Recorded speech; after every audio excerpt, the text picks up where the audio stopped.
Alright, welcome to my first VeVe video. Today's going to be kind of like an introduction video, kind of let you know who I am, why you should care, that type of stuff. So, who am I? I've been collecting comics about 30 years now.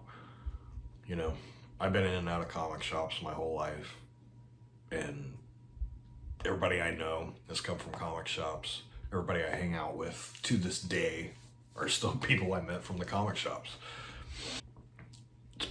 Been a big part of my life for almost the entirety of my life, honestly. Went from comic shop to comic shop in the 90s, trying to find these hidden gems back before you had eBay, before you could easily order whatever you wanted. You had to go to comic shop, talk to people, talk to collectors. Do you have Uncanny X-Men 200? That was my white whale for a long time, Uncanny X-Men 200. It's like a $7 comic, but I couldn't find that thing anywhere. Yeah, I've been in and out of comic shops, run comic shops, ordered comics for the comic shops, dedicated a large portion of my life to comics. And on VeVe, that's what I collect. I collect the comics. I do not buy the collectibles on VeVe. I will have discussions about collectibles, but for the most part, it's just the comics here. How did I find VeVe? Basically the same way everybody else probably did. I found it through crypto, through Omi.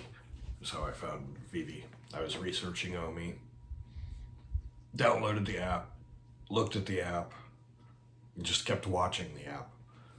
I think I downloaded it in March, watched it until the comics, and then I didn't start when the comics first dropped. It was New Mutants 98 is my first purchase on VeVe, the ultra rare New Mutants 98. I bought it for like $98. And I was like, man, that's stupid low. That is a stupid low price. And it's still stupid low. It's like $198 right now.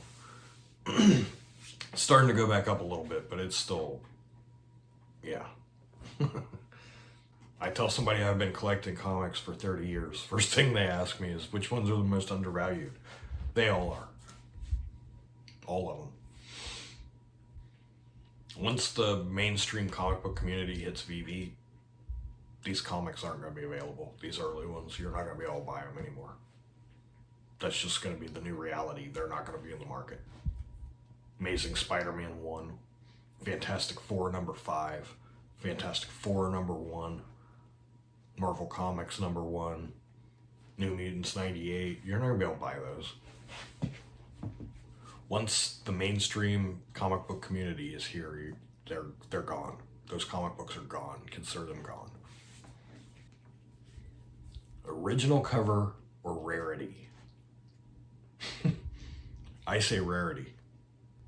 It's going to be rarity is going to trump the original cover.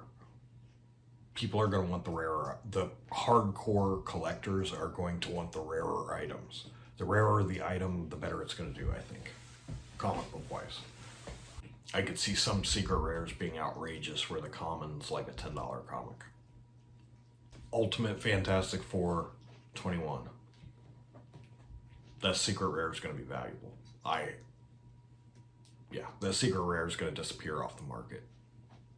There's a lot of horror collectors and comic collectors. They go hand in hand. Horror and comics go hand in hand. And that's got both. And especially the secret rare cover, which is the Marvel Zombies cover. That one's going to be one of them that's going to disappear from the marketplace. You're not going to see it anymore.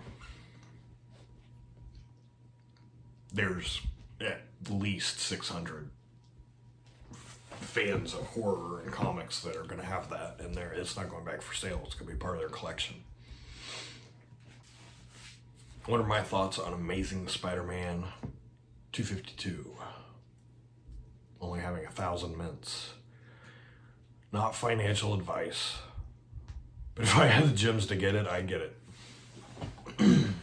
There's 1,000 of them. It's one of the top graded comics. It's not the most graded comic, but it's one of the top graded comics there is. What does that mean, and how does that translate to VeVe? That means in the real world, a lot of people have this comic. This comic means a lot to a lot of people. to where they were willing to spend the money to get this comic graded, or go out and spend the money on a graded copy of this comic. There's a reason so many have been graded, because the demand for this comic is that high. There's 1,000 of them on VeVe. Let that sink in. 15,000, I believe, have been graded in the real world. 15,000 people care enough about that comic to either pay to have had that graded, or have paid for a graded copy of that comic book as part of their collection. That's how badly people want a preserved copy of this comic. There's 1,000 on VeVe right now. It's not rocket science. Collectibles versus comics on VeVe. Which one do I think has the most potential? Both. Like I said, for me, I'm only buying the comics. That's not a slight at all on the collectibles. Not at all. But yeah, I don't think you can go wrong as long as you're buying things you're passionate about, things you care about. You can't go wrong. Collectibles or comics, I don't think. We're at the start here. This is the beginning. I don't think one of them's going to take off and the other is just going to vanish. They're both going to flourish over the next year, over the next 5 years, over the next 10 years. They're just going to grow and get bigger. There's going to be a whole section of VeVe that is just here for the collectibles. There's going to be a whole subsection of VeVe that's just here for the comics. There's going to be people that are here for both. There's going to be the VeVe-verse. You might be able to lend your comics out to people to read them. You know, because you can definitely rent out your collectibles. You might be able to rent out your comics. Or you keep stacking cheap comics now, you can open a comic shop later in the VeVe-verse. The vehicles on VeVe, the Back to the Future, the Ghostbusters, the James Bond, the vehicles. When people can rent those out in the VeVe-verse and fly and drive those, yeah, those are going to be blue chips. Yeah, you're going to make money just holding that NFT, just letting people use it. And I'm sure they're going to do something similar with the comics, where you can let people read your comics. Interestingly enough, though, David, you did mention they're still thinking about adding a mechanic where the more you open your comic, creases and things like that are going to start showing on your comics.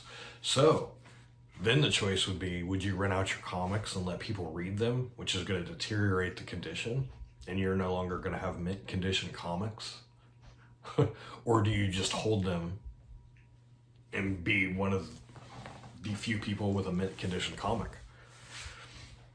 And the burning mechanic that's coming up for both collectibles and comics,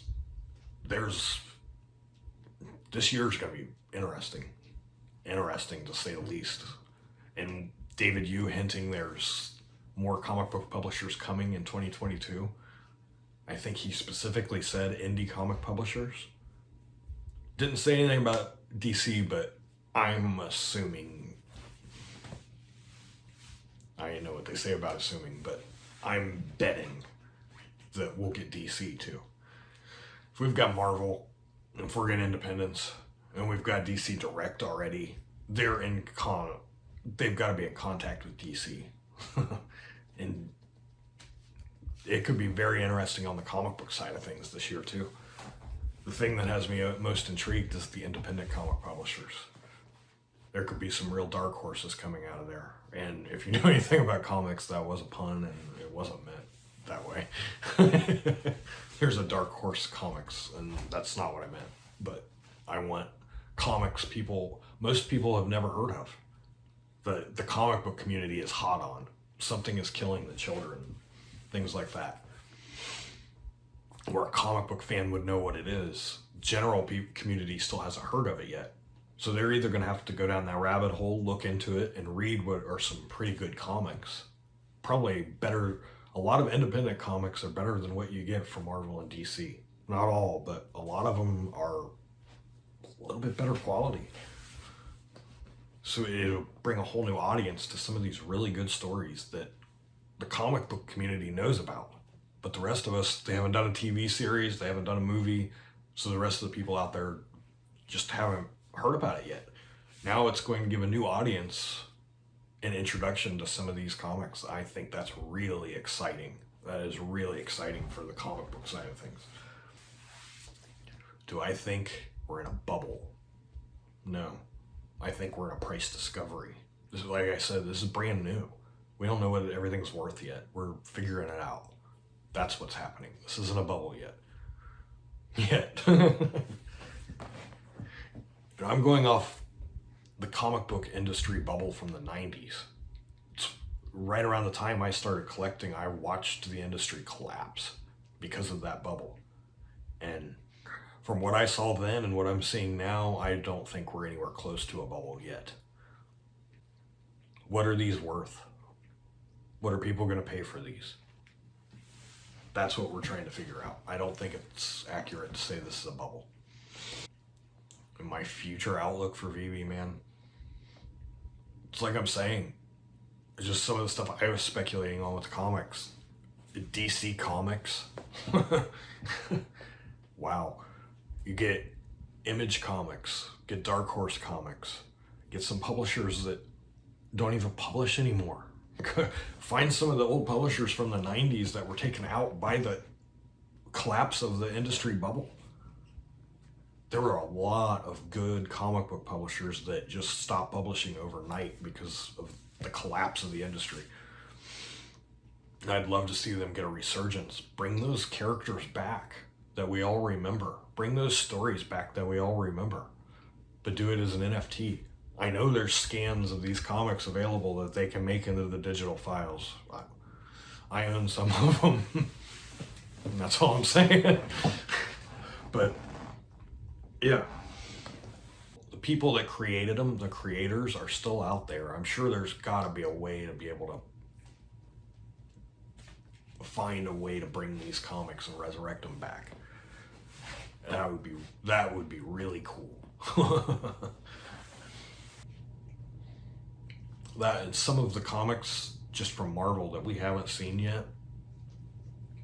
There's one comic we have not seen on here yet from Marvel that I would sell my whole collection to go all in on that comic. Just stacking copies of it. I'd have at least one copy of every Rarity, and I would just keep stacking copies of it. What comic book is that? The video I'm going to be doing is the top 10 comics for you to be watching for on VeVe. The ones that have not landed on VeVe yet, these are the top 10 comics you need to be watching for.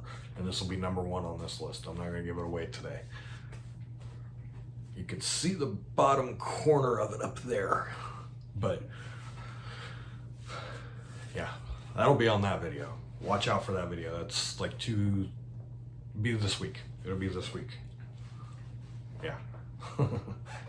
When that comic hits VeVe, that's one of the things I'm most excited about for this year on VeVe, because I think it'll hit sometime this year, and I'm the most excited for that comic.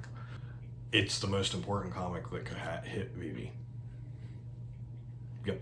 You'll get to see what that is hanging on my wall in that video. I'll bring it down and show it to you.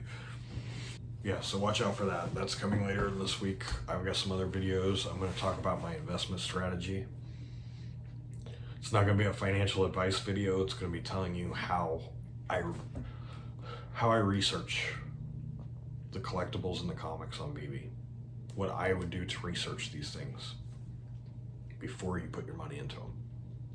That's coming up this week also. Keep an eye out for that one. Yeah, watch out for that one. I've got a few more videos. Top 10 comics that still need to come to VeVe from Marvel, from DC, and from Independence. Separate video for each. Because if we're getting more comic book publishers, then there's more comics you need to be watching out for than just what's coming with Marvel. And comics to start familiarizing yourself with now. So I've got those. I've got the top 10 comics that are on VeVe right now that you need to own in your collection. That's coming this week also.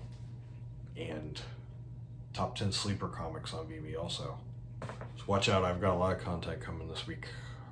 I'm going to be talking a lot of comics on VeVe, things to be watching for, things that are already on there that are maybe under the radar. Yeah, I've got one that I'm going to tell you these comics that are under the radar. You guys need to pay attention to some of these comics that you're ignoring. If you enjoy this, give it a thumbs up down there. And don't forget to subscribe because I got a lot more coming, a lot more like this every day.